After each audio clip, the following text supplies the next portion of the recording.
কেমন আছো সবাই? আশা করি ভালো আছো। তোমাদের আশীর্বাদ ও রাধারানীর আশীর্বাদে আমিও ভালো আছি। চলে এলাম নতুন একটা ভিডিও নিয়ে তোমাদের সাথে দেখা করতে। আশা করি মনে আছে, আগের ভিডিওতে তোমাদের বলেছিলাম একটা পার্ট 2 দেব। সেই পার্ট 2টাই আজকে দেখাতে চলেছি তোমাদের। চলো আরম্ভ করি। আগের ভিডিওতে তো তোমরা জেনেই নিয়েছো আমরা কোথায় যাচ্ছি। বালেশ্বরের একটা মন্দিরে, যেটা ছোট পুরী নামে পরিচিত।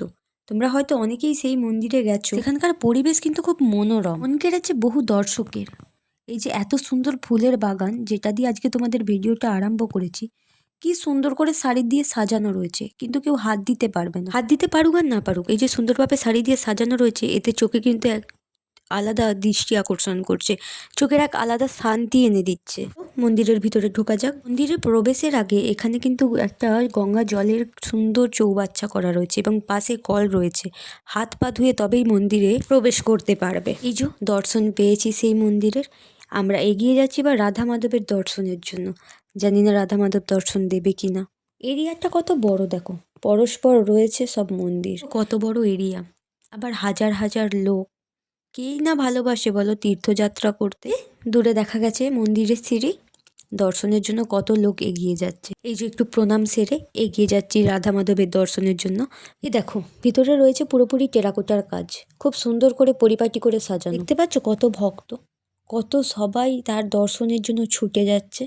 দেখো উপরটা কি সুন্দর করে সাজানো রয়েছে, আর এরই ভিতরে রয়েছে দর্শন পাওয়া। কিন্তু ভিতরে তো ক্যামেরা অ্যালাউ ছিল না, তাই আর পুরো ভিডিওটা তোমাদের দেখাতে পারিনি। যতটুকু দেখাতে পেরেছি তোমরা দেখো।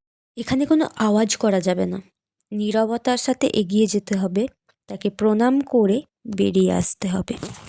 সময় খুব অল্প। সেপাশে যে মন্দিরগুলো রয়েছে সেগুলো একই ছাঁচে সব তৈরি, তবে ভিন্ন ভিন্ন ঠাকুর রয়েছে তাতে।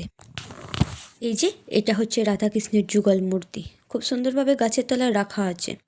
আর এখানকার নিয়ম রীতিনীতি মেনে খুব সুন্দরভাবে পুজো দিতে পারবেন শান্তশিষ্ট মেজাজে।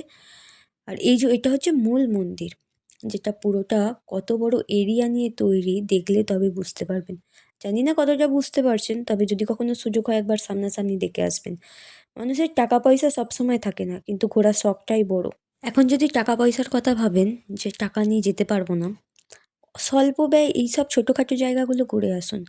হয়তো দেখবেন এক সময় আপনার কোটি টাকা থাকবে, কিন্তু তখন আর ঘোরার বয়স আসলে কথায় কি বলে বলুন তো, শখের দাম লাখ টাকা। সত্যি শখের দাম লাখ টাকা।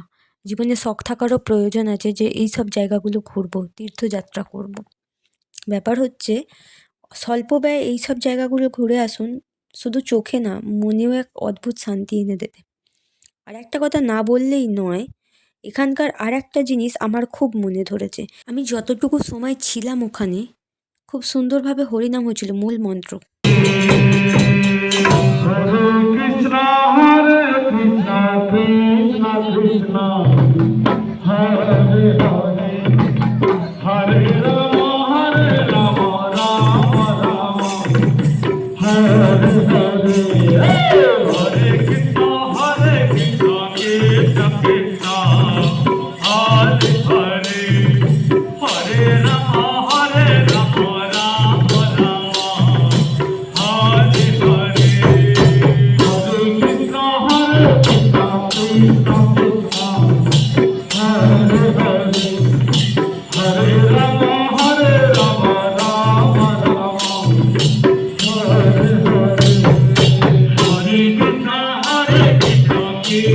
সত্যি বলতে ভীষণভাবে মন কেড়েছে এই মন্দিরটা। জীবনে যদি আবার কখনো সুযোগ হয় আবার যাব, আবার তার দর্শন পাবো। এই জিনিসটাও কত সুন্দর, ধূপবাতি দেওয়ার স্ট্যান্ড কি সুন্দর করে সাজানো রয়েছে, কত মানুষ ধূপবাতি দিয়েছে রাধা মাধবকে। চলুন, বেশ মজায় কাটলো দিনগুলো। আমরাও এবার বাড়ির পথে রওনা দিই। কেমন লাগলো ভিডিওটা অবশ্যই লাইক কমেন্ট শেয়ার করে জানাবেন, এবং চ্যানেলটা সাবস্ক্রাইব করে পাশে থাকবেন। দেখা হবে খুব শীঘ্রই নতুন একটা ভিডিও নিয়ে। ততক্ষণ আপনারা ভালো থাকবেন, সুস্থ থাকবেন, সাবধানে থাকবেন। রাধে রাধে।